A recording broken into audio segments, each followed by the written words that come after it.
Ascultați! Nu vreau să crezi că am vrut să pleci, dar tu n-ai putut să înțelegi. Ai știut doar ca să mă judeci și să mă faci ca să te cred.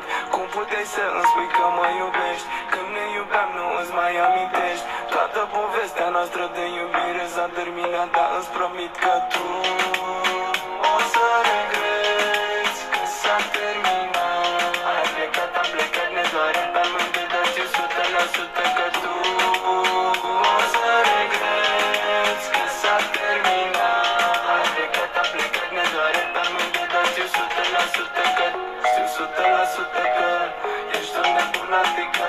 La început pentru mine erai o simpatică, ai devenit problematică și antipatică. Nu credeam niciodată că cine te iubește sparte și ură. Toate astea l-am aflat de la tine când erai cu mine, iar acum e singură. Te bați cu soarta, nu vrei să te încrezi în ea. Te minți că nu mă iubești, dar nu te ajută inima. Nu am vrut să te părăsesc, dar nu puteam să mă forțez să te mai iubesc.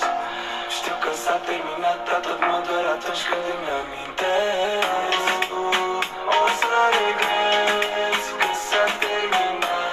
Ai plecat, am plecat, ne doare pe amândoi, dar știu 100% că tu o să regreți că s-a terminat. Ai plecat, am plecat, ne doare pe amândoi, dar știu 100% că tu o să regreți că s-a terminat. Ne doare pe amândoi, dar știu 100% că tu o să regreți că s-a terminat.